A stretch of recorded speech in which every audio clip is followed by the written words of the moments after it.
Here's a question I get all the time in clinic, and that is my dog fat? Hi, I'm Dr. Peter Mosites. I've been practicing veterinarian for 10 years, and in this video, I'm going to show you the quick and easy way to tell at home if your dog is a healthy weight or if they need to lose a few pounds. So why does it matter in the first place if your dog is overweight? The biggest thing that creates an issue with it is that an overweight dog is going to have more health problems, just in general. People are coming in all the time. They're asking, what can I do to help keep my pet healthy? Should I get this special food? Should I buy this expensive thing? Should I do this? Whatever the case might be. And at the end of the day, one of the biggest problems, one of the biggest diseases that we see in veterinary medicine is actually obesity in dogs. So keeping your pet at a healthy weight is going to help extend their lifespan. It's going to help reduce the likelihood of joint disease as they get older. It's going to reduce the need for pharmaceuticals if that's something that you're against. And it's going to make anesthesia safer for them. It's going to make them require fewer medications just based on their weight alone. And it's going to save you money in food as well at home. So we're going to go over how to tell if your dog is overweight or not. The easiest trick that I can tell you right here is checking their ribs. And so your dog's ribs should feel like the back of your knuckles with your hands straight. You should be able to feel them. You should be able to feel the bumps as your fingers go over them easily, right? So if your dog is feeling more like your knuckles with your wrist, with your hand in a fist, that means they're too skinny. That's probably not the problem. That's not why you're here in the first place. If it feels more like the palm of your hand, then that tells you that your dog's got too much weight on them. You should be able to feel very easily without being able to see your dog's ribs. Okay, so we've got Stormy here. We're gonna check her ribs to make sure that she's at a good healthy weight. So where I'm gonna go is I'm gonna find the elbow, the point of her elbow. I'm gonna go just behind that. And I'm gonna feel for these couple ribs over the top here. And in her case, she's at a perfect weight. I can feel all her ribs. The second way that we can tell if a dog is overweight or not, we're gonna look at from the top down. We're gonna check to see, do they have a nice tuck into their abdomen from their chest? If your dog has this nice hourglass shape, they're probably at a good weight by this measurement. If they're just completely flat, going chest into abdomen, it means they probably need to lose a little weight. On the same token, if you look at them from the side, you should see that same tuck. So it should go from their chest up into their abdomen as you move back towards their groin. You should be able to see that chest come down, able to tuck up into the belly. If you're not seeing that, again, if they're flat, if they're just like a little square, and it's not something that's breed specific or some sort of special circumstance, yeah, your dog's overweight. Okay, next we're going to check Stormy's waist. We're going to check from the top, going in from the chest into the abdomen. You can see she's got that nice tuck, that nice hourglass on both sides. If you're taking a peek at her from the side on, we can see she's got a nice deep chest here, tucking up into her abdomen up here. So she passes the side test as well. Okay, so your dog's fat. You failed those tests. First step is knowing. The next step is to figure out what we should do about it. So first thing I would recommend, talk with your veterinarian, check to see that they're okay with you going in and using their scale to get an accurate weight on your pet. Most vets will encourage this. I personally do, because it means that my clients are coming in. It means the weight is getting recorded in the system, and it means we can address questions as they come up. So it doesn't have to be a full-blown exam.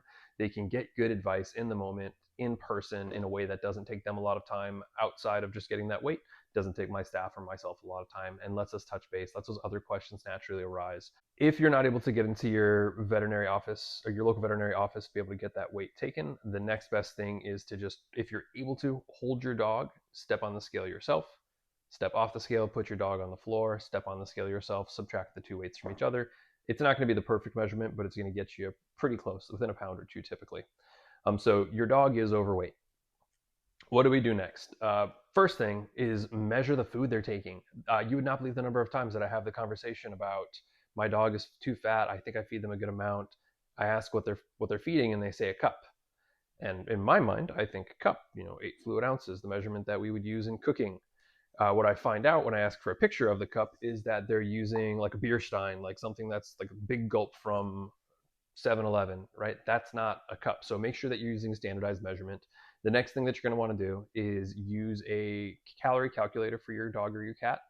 University of Oklahoma State has an awesome web calculator that you can put your pet's weight in. You can put in kind of their activity levels, and it'll give you a pretty good idea of how many calories they should be getting each day.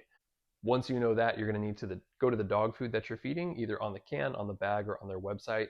They should have a calorie counter for either by the can or by the cup inside that food. Do the math, split it out, make sure you're doing splitting that total number of calories or that total amount of food over the number of feedings they get per day. It's not per feeding, so don't be feeding their full daily caloric intake each time you give them food. Spread that out. And then the next step is to start working towards taking that weight off. So usually what I recommend with clients in a pet that's otherwise healthy is to start with a 10% reduction in their total food intake. So their total calorie intake, reduce that by 10%.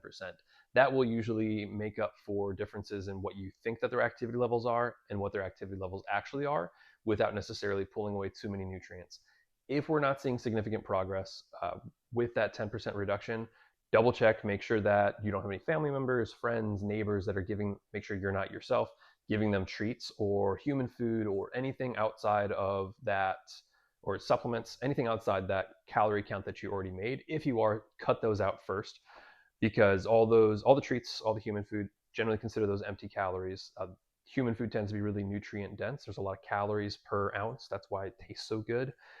So it's going to be, for a dog that's used to getting less calorie dense food, they're going to still feel hungry even after they've met their calorie content, because their stomach's not full. And if they're used to their stomach being completely full, then they're going to want to eat more to get that full physical feeling, even though they've already got the number of calories that they've needed. The next thing that you can do, talk to your veterinarian. So you're going to want to make sure that there's nothing else that's going on. You're going to want to make sure that there's no medical reason for your pet not losing weight. And then if there's not, you're going to want to get on a prescription diet. So what that is it's a diet that's got fewer calories overall while maintaining those nutrients that your pet needs. What you don't want to do is you don't want to feed them less and less and less of a standard diet, because you're cutting back the calories, but you're also cutting back all those micronutrients your pet needs to be able to get into their body to do the functions that they need. Next thing that I typically recommend doing is making sure you're getting in controlled exercise. So think of it just like you would with a human, low impact aerobic exercise, 20 minutes ideally. If you can do that 2 to 3 times a day, you're a saint. If you can get it at least 1 time a day, that's honestly, if you're honest with yourself and with people that you know, that's probably a lot more exercise than most dogs are getting at home. That's going to go a long way to, again, exercising their joints and getting those extra calories off. After that, consistency, checking in with your veterinarian, getting those weights taken, and sticking with it, because by nature, these guys are meant to be able to last for a good while without losing their condition. So, they build up fat stores in the wild so that they can go for periods where they're not able to find food when food is scarce. And we need to be able to overcome that to get their body to start using those fat stores and be able to start to work off that extra weight. Always make sure you're staying in close touch with the veterinarian while you're doing this. We don't want to create a health problem by trying to solve one.